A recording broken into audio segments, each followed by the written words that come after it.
Hi Praveen, thank you so much for your time on Blitz Business. It's pleasure to have you. Hi, Ashish. Yeah. In fact, it's a pleasure for me as well to be here with you. Looking forward. Awesome. Let's get started. Let's please tell us a little bit about yourself first, before we deep dive into business and all that serious stuff. Okay. Okay. So, okay, let me start my journey right from, my school days. So I've been born and brought up in a steel township called Bokaro Steel City. So that meant that I had a very multicultural childhood because it was a steel plant, and people from all across and all parts of life were part of that whole steel plant. And therefore what it meant was that as children we were exposed to a lot of people. It was very cosmopolitan in nature back in those days as well, and a very rich exposure to different cultures because people from all parts of the country came to work there. So I had a very good exposure about different cultures and different people coming from different stratas. So that's where I spent my childhood, and then did my graduation in economics from Delhi University, and then went to Bombay to do my MBA from Mumbai University, and then started my career. And I worked across the country, right from Bombay, Delhi, Kolkata, interior parts of Bihar, Bengal, Odisha, UP. So it has been quite a Which quite a, which city have you left? not really. No. South was something which I hadn't seen Covered? much of. But last 7 years I've been here in Hyderabad, so that completes the full zonal, let's say, circle for me. So that's been quite a enriching, experience to have been exposed to so many things, so many cultures, so many rituals, so many facets of India. Has been really enriching that ways. So that's a little bit about me. If you want to know a little anything more Any in detail, please feel free to ask. the city which you had the best time in? That's a tough one because I so the top of mind answer would be my hometown, which is Bokaro Steel City, because generally childhood memories are the best. So you tend to say that, but otherwise. Every city I've had a lot of enjoyment because every city is different, and India is such a diverse country that every 200 kilometers you travel, the culture changes, the food changes, everything changes. So it's been quite exciting because Bombay, in a way, it has its own excitement. Delhi has its own excitement. Kolkata has its own excitement. So is Hyderabad. So yeah, so all of them have been pretty enjoyable. But yeah, nothing to beat the childhood memories. So that takes the top spot. Well, that was a good answer. I cannot. I thought you will give two, three cities, but like, yeah, that's a. So then, how did you sort of begin your corporate journey? So I was campus recruited into a company called Balsara Home Products Limited, makers of brands like Odonil, Odomos, Babu toothpaste, Promise toothpaste. So, and as part of our training program, we were put into rural markets, and that is how I started my corporate journey. Selling products outlet to outlet. Pretty tough grind, but an enriching one and a learning one. Back in those days, after when I started working, that was kind of a reality check because after doing my MBA, I didn't think that when we were doing our MBAs, what we had in mind was a white collar job, sitting at good nice AC offices is what one had the perception about. But this was completely different here, toiling in the sun, rain, and the winters, going from outlet to outlet, selling products. Quite a humbling experience, so as to say. Must be But very tough. yeah, very tough, very tough, very tough. And that those days, a lot of times I really thought of changing tracks and all that. But somehow I happened to meet good people, and they advised me to stick on. And they at that point of time had advised me that this will help you a lot in the long run. And So they did. So that was pretty good learning experience, although a very very tough one. Yeah, there were days when we couldn't find even food because we were doing rural markets back in, and this is I'm talking 25 years ago. So you can Okay. imagine the state of the economy. Also, there were no taxis to travel in. We used to travel in crowded buses Oh, and shared taxis. Uber, Ola, nothing. Even taxis were very, because taxis would only operate in large towns. Yeah. So suppose you have to go from town A to town B, that to a small town in rural market, you only had either state buses or shared, those private buses, which are very very. When I come to think of it today, I think I really wonder myself that how did I manage to sail through all of that. But yeah, those were tough learning experience because it makes you very very tough and resilient in terms of your approach and outlook. So yeah, interesting, very interesting days. So that's how I started my corporate journey. Then that was sales stint, as it happens in most of the FMCG company, that as management trainee you are put through for 5 years of sales stint, and then I moved to marketing, and since then lot of number of years in marketing, and then I moved companies from Balsara. I moved to Dabur, and then I stayed in Dabur for next 17 years in various capacities. Started from brand manager, handling certain brands, and then kept getting promoted, and then kept handling different brands, categories, verticals.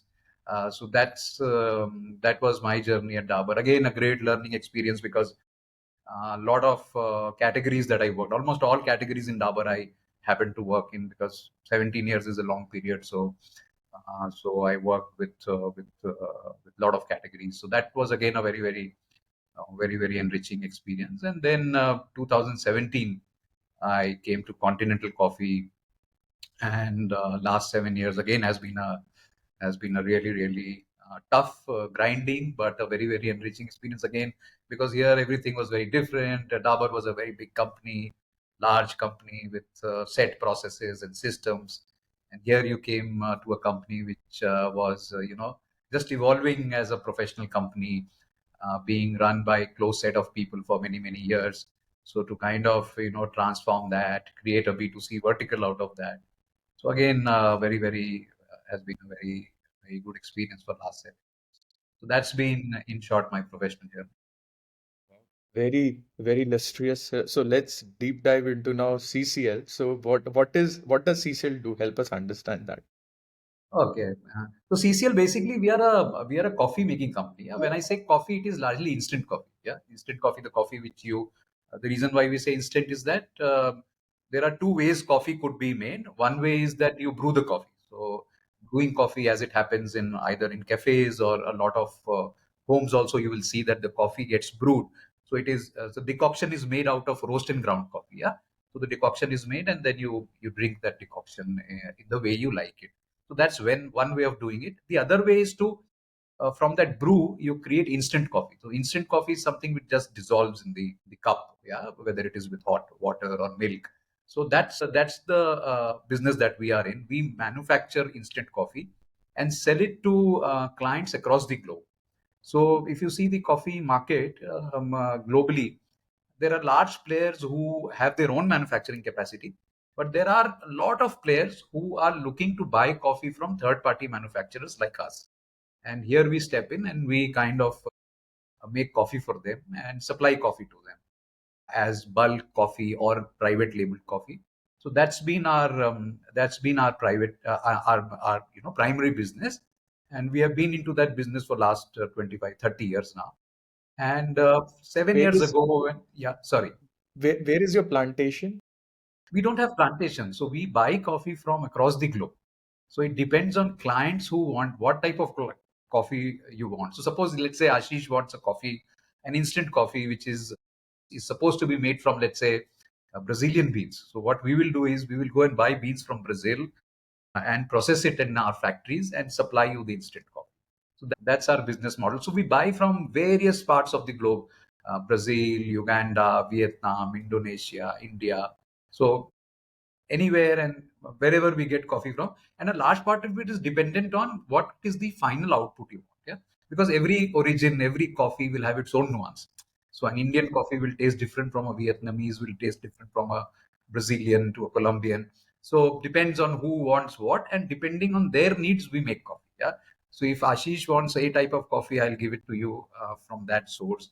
If somebody else wants some other coffee, I will give it from other source. If Aditya wants some other coffee, so it depends on what is the final client requirement. Basis that we buy coffee. So we don't have. Can you package in the brand's name for with Yeah, we will pack it in the brand's name. Or suppose sometimes the client may say that I have my own packing facility.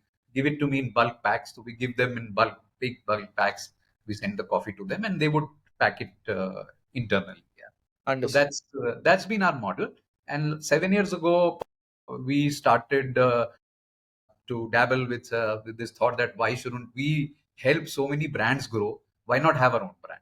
And Correct. that's when we launched our own brand in India. And there's been now there are two verticals to our business. One is the B2B vertical, and the one is the B2C vertical. And what's the brand called? It's with the same It's name called or Continental. So we have got different segments. So for example, I was telling you our instant coffee is called Continental Extra, Continental Special. We also have roast and ground coffee, which is popularly known as filter coffee in India. So we have got Continental Malgudi, and we also have premix coffee, wherein you don't have to do anything, just mix hot water and your coffee is ready. That's called Continental This. So this is cappuccino, this is creamy coffee, this is mocha. That's how the brand architecture. it must be quite a challenge to establish B2 from B2B to B2C. It's a different ball game altogether, distributor or whatever. I don't know how the Yeah, yeah. marketing, sales. Yeah, everything is different, absolutely different. The whole DNA is different because you need a different set of DNA to do a B2B, and a whole different because in B2B you get the order and you manufacture. Yeah. Correct. In B2C, you manufacture and then you get the order. So that's the, let's say, the layman's difference between though. And as I have put it, you can understand it's completely different. It's very different. So we had to set up a completely different value chain. As you rightly mentioned, we had to set up completely different distributor network, brand building, a very completely different way of doing things, logistics. So all that was set up, and we started slowly, but in good time, we have built a sizable business. So that's been a great run for us. And which sort of coffee beans you use in your product? So in India, we use Indian beans. So all our Indian products, which we market in India under our own brand, we use all Indian beans, which comes largely from Coorg, Chikmagalur, Araku. These are the primary source of coffee beans, and we buy beans from these sources and then process it, make coffee in our factories.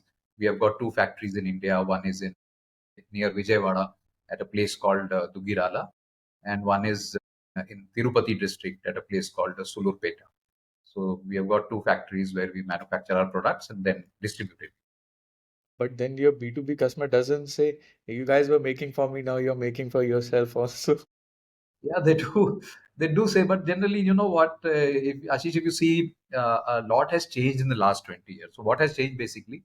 Let's say 20, 25 years ago, if I have the manufacturing capability, I will market the product and the brand. Yeah. This whole third party concept has suddenly, kind of evolved to very large proportions these days. So now, even if they tell me that you are manufacturing for us and you are selling your own brand also, there are two three things which we tell them is that, see, in terms of competitive spirit, competitive, let's say, this thing that will not go out because I am anyways manufacturing for many other people. Yeah. So today, for example, let's say with the large two players, if you remove them, we are almost making coffee for everybody. So any coffee in India, there is a high likelihood that the coffee is ours. So we say that we do private label for all large chains. We do private label for Reliance. We do private label for. We used to do Big Bazaar is now Shut Shop. We do private label for Spencer's. All the D2C brands you see, which are you know creating a lot of excitement. All that product is ours only. Um, you a lot of airlines we supply to, hotels, this thing. So we are doing for a lot many people. So the competitive this thing will not index will not go down just because I will not launch my brand. That's the first thing. And the second thing is that for every client, our blend is different. We don't offer one client's blend to somebody else. So That is a strict trade secret that we maintain.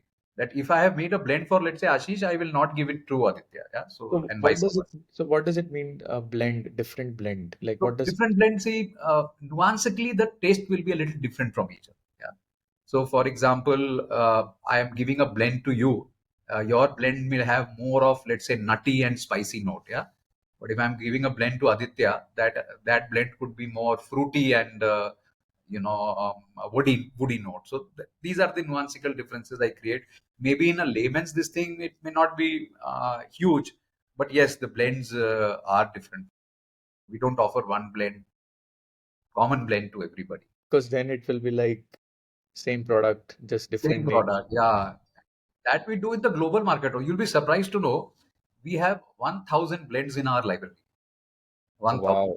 yeah, different blends, which is one is different from others. That's the kind of R&D that we do to make sure that, because any client who comes to me, no, he would want a product which is different. He Yes. will himself say, "मेरे को थोड़ा I want a little Like different." yeah. So we make color product for them. We make sure that his product is not same to what he is wanting to compete with. And what's your favorite blend? So yeah, when I have to drink coffee with milk, I like our Continental Extra. I think that goes very well with milk. And yeah, when I have to drink black coffee, then I like our freeze dried coffee. And so then what is the plan now moving forward? You're planning to launch some more flavors? I mean, coffee market is doing well. That's what I can get. Like coffee culture is picking up, tea. Yeah, I mean, these things are like, as you can see, these cafe, Blue Tokai, all the different Indian origin also. I mean, everybody is doing quite yeah, fine. absolutely. So I'll tell you a very interesting fact, and then you'll understand the coffee trend. So if you see traditionally, and I'm talking about global market, if you see the coffee is grown in between Tropic of Cancer and Capricorn, South America, parts of Africa, South India, Vietnam, Indonesia. These are the coffee growing belt, and the coffee consuming belt is above Tropic of Cancer, cold country, the more affluent countries.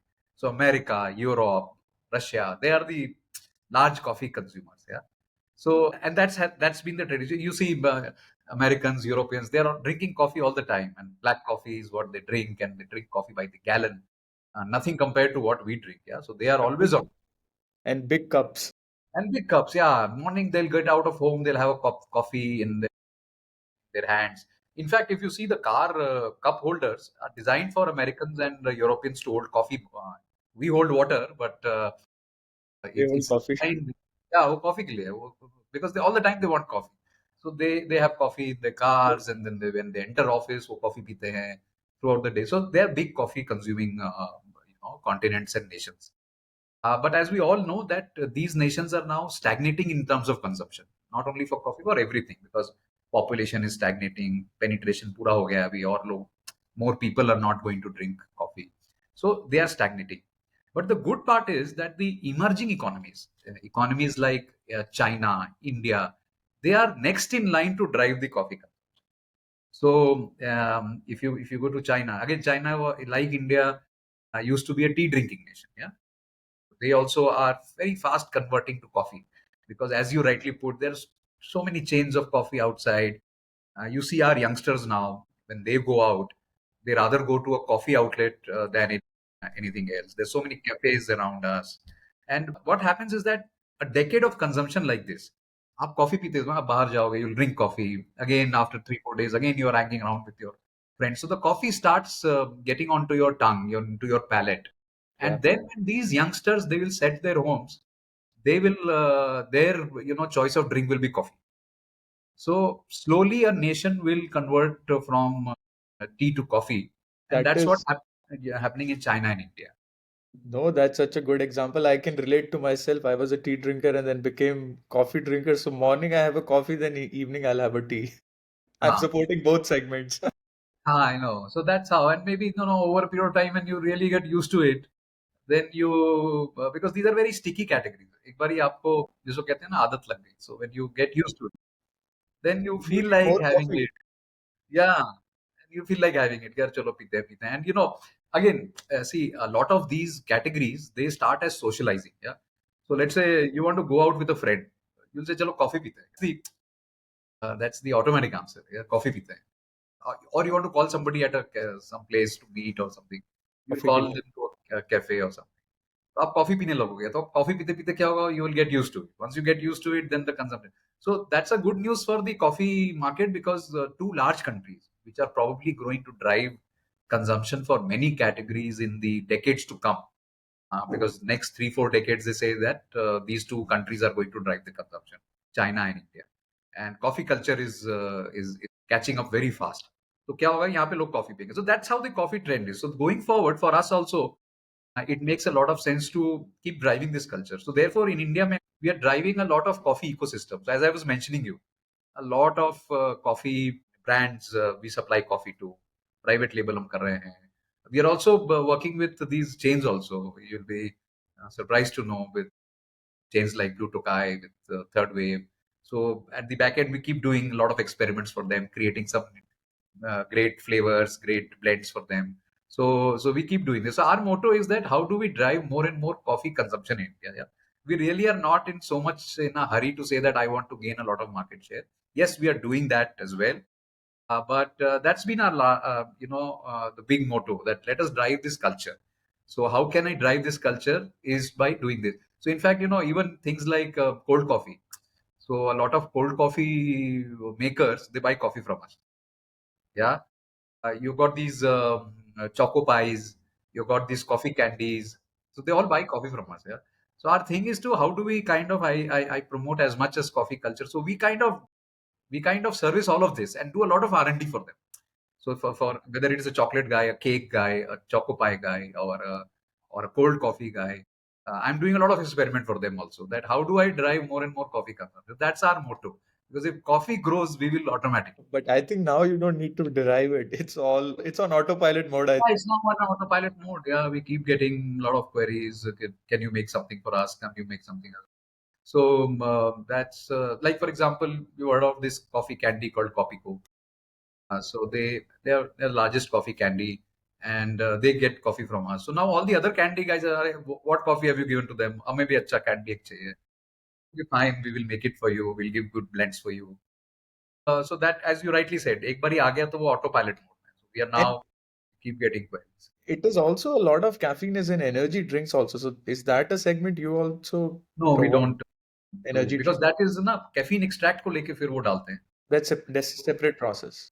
That's separate process. So that's something that we don't do right now. But yeah, otherwise any coffee requirement we end up. So then what is the like one thing is then very clearly established. Market तो बहुत बड़ी है. Hmm. Trend भी है. You're in the space at the right time, right place. What is the biggest challenge? See, I'll tell you the biggest challenge is more on the, and this challenge has emerged in the last 3-4 years, is more on the supply side. Yeah. So coffee is a very, in some ways, it is quite sensitive crop as well. So, and just like a lot of other agricultural crops, this also is quite sensitive. And you know how climatic changes are, you know, driving supply chain challenges. That's a little challenging points because क्या हो रहा है कि I don't know whether you are aware, last 2-3 years the coffee prices has been on the boil and cocoa prices as well. So वो काफी ऊपर है and it's not like a, so the coffee plantation actually takes 3.5 years or 4 years to mature. If I put a plant today, after 3.5-4 years, it will start giving flowers and then the berries, cherries. So it's not like the farmers are also not to this thing to keen to plant because gestation period बहुत high है. So acreage increases. It's not like a rice or a paddy or a wheat sow today and 6 months down the line you can harvest. So the time periods are short. So therefore farmers can do that. But here there is a challenge. So unless until there is a lot of government support and support in form of other things, the farmers will also be reluctant to wait for 3-4 years.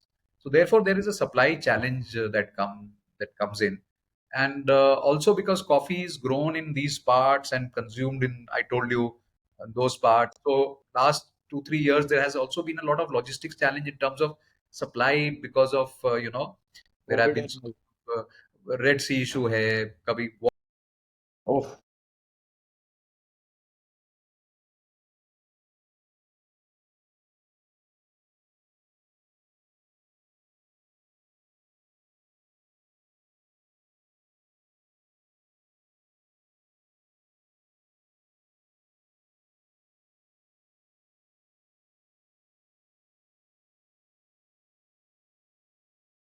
But yeah, on the back end, these challenges remain. So what has been the, I mean, the rise in the price of cocoa and coffee, whatever, it has then passed on to consumer, right? So it's any point in time, will it be like reducing or or it will keep pushing higher, higher?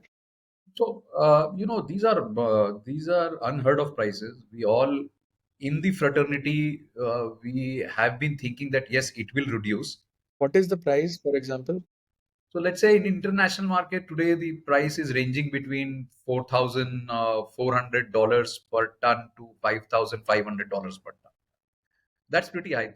Come to think of it, 4 years ago, it used to be 1,800 to 2,000, and 5, 6 years ago, it used to be 1,800 to 2,000. So it's almost tripled in or doubled in last 3, 4 years, and used to be 1,500, let's say 5, 6 years ago. So there has been quite a steep jump. And coffee, again, one more interesting fact. In terms of value, it is the second most traded commodity after oil. Really? Wow. So that also brings in a lot of interest with Traders. on the trading people, the fund houses. So there's a lot of speculation also that builds in. एक बारी क्या होता है ना price चढ़ने लगता है, then people start speculating, betting on coffee and holding coffee. An interesting thing is coffee farmers are one set of farmers who are rich. Unlike other farmers who are poor, coffee farmers are generally rich. So they have these holding capacities. They can hold for some time. They can hold their stock for 1 year. So that also adds to the whole supply chain pressures and all that. So yes, there are certain structural problems. There are certain speculative problems. So all of it combined creates a heady decoction of uncertainty. That's a very nice way to put it, heady decoction. And I never knew like coffee is the second most traded. It's the second black oil sort of Yeah, thing. second black oil. Yeah, absolutely. Second black liquid that keeps all of us on our toes. Keeps us awake. Many Yeah, puns keeps can us be awake. created out of this, I think. Wow. Wow. That's wonderful. That's wonderful. So then sort of moving on. So do you guys export also? Yeah, You what? mentioned a lot. 90% is export only. And there will be similar players like you who are in this business of buying and have that established. Yeah. So how do you then differentiate yourself like in this such a competitive space?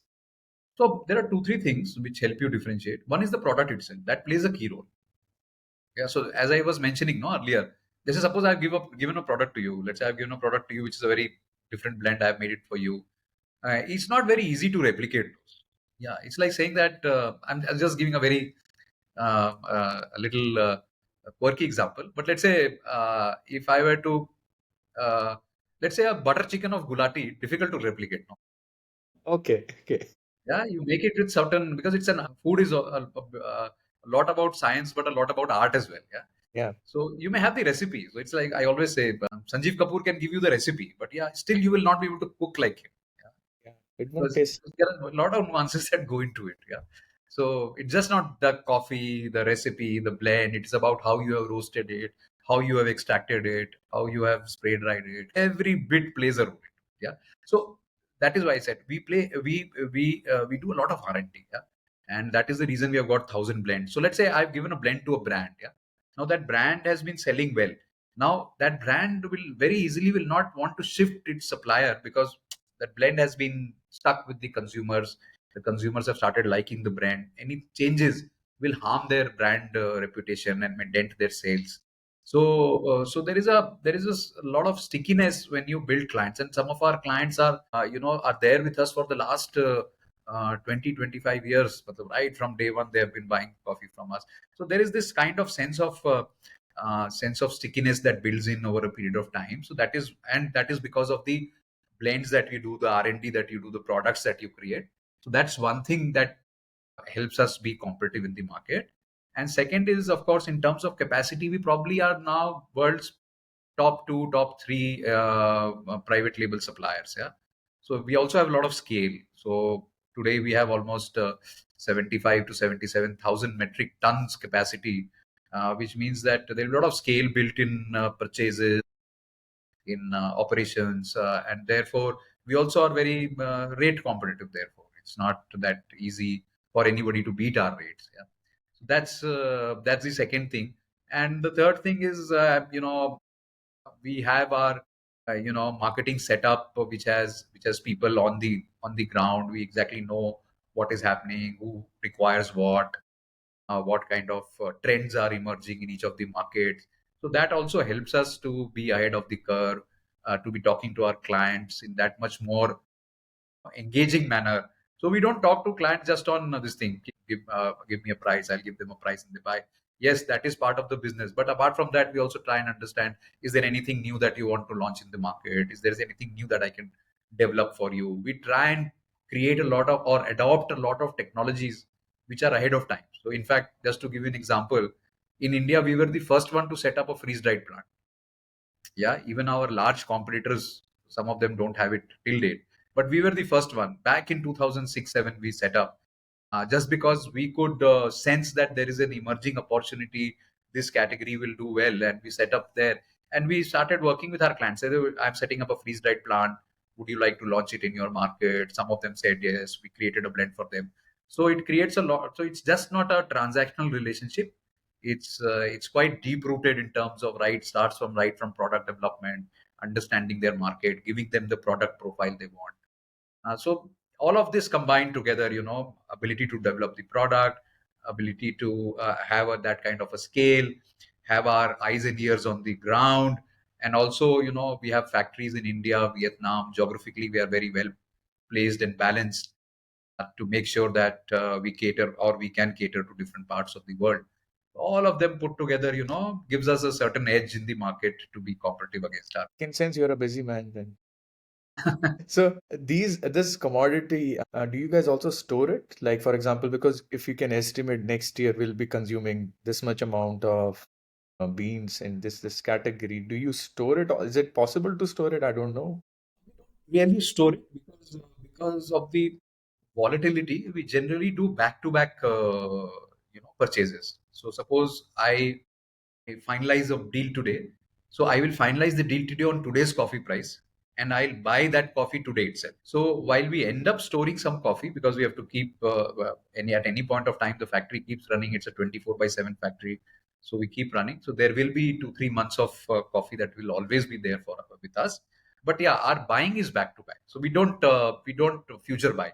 We don't buy and keep it in anticipation that I'll get business. Yeah, because that could lead to problems. Let's say I buy coffee today at $5,000, yeah, and tomorrow, God forbid, the prices were to come down, then I'll become non-competitive, yeah, and I'll end up having losses.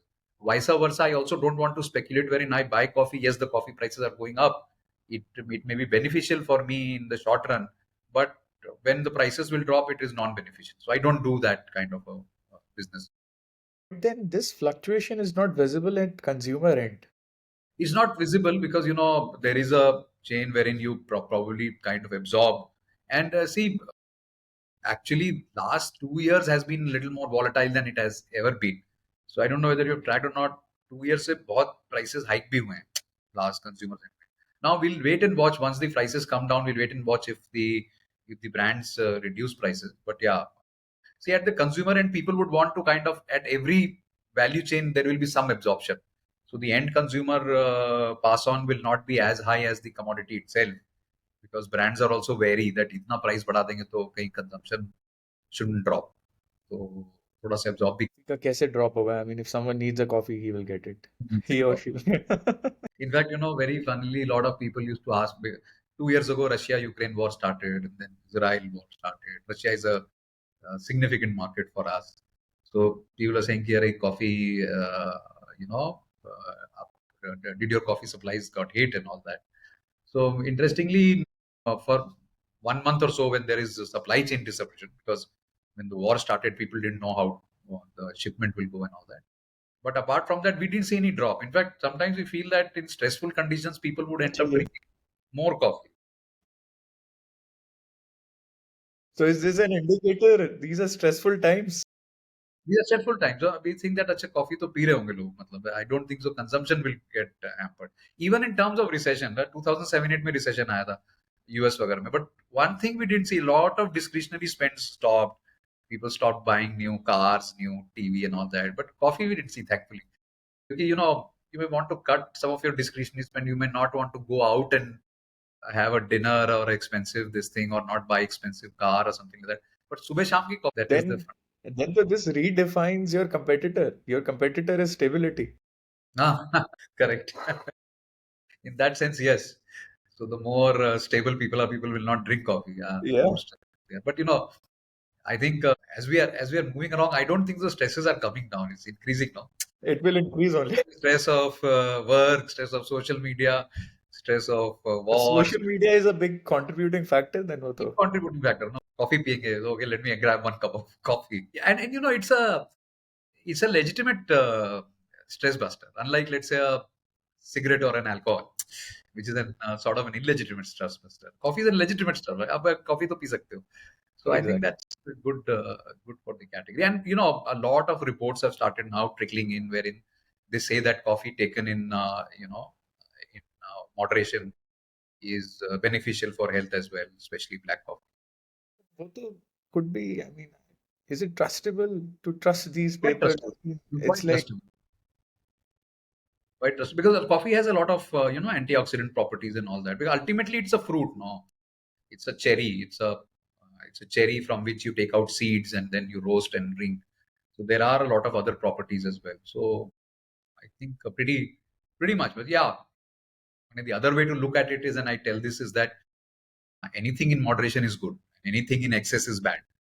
So that way, but yeah, generally the perception used to be that coffee अच्छी नहीं होगी. But that perception is fast changing. I remember in our childhood days, we both for tea and coffee, our parents used to say that don't drink it; it's not good. Only when you're an adult you can have it. I think very interesting conversation. To wrap it up, my one final question will be, Praveen, in terms of if you were to do anything differently in last 7 years in this journey as a CEO, anything if given that opportunity and power, or there is this special coffee, if you drink it, you can go back in time and do things differently. What will that be? Interesting question. It's easy in the hindsight because in the hindsight things become clearer and you could think that this could be different. So yeah, so now that when we started with a lot of apprehension, and I'll tell you why. Because brand building is not an easy thing. Business building is not an easy thing. I come from an FMCG background. We know that the failure rate is very, very high. The success rate is very small. So we started with that apprehension that we didn't know when we started that how successful we will be. Yeah, we were confident, but yes, that apprehension at the back of your head was there that maybe may not be successful. Then what? So with that thing in mind, we were very calibrated in our approach. So we did not go the multinational way or the big company way that you launch with a blast, big bang, spend a lot of money. And so we are very, very, very cautious. And, very, very shoestring budget set. Rupya bhi we used to think 10 times. Should we spend it or not? Should we spend it or not? So we went very calibrated, very, very slow, steady, very sustainable.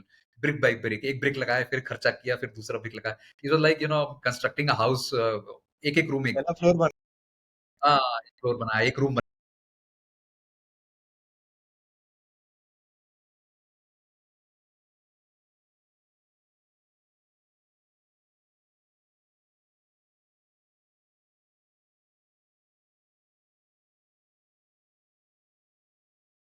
सिर्फ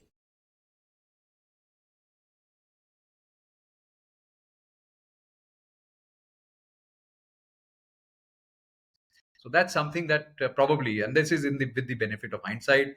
If you take me back without this benefit of hindsight, I would do the same thing. It's only with the benefit of hindsight that I'm saying. So, but if you take me back 7 years again, say that would you have done anything different? Not at all. I would have done exactly the way we have. wonderful, wonderful.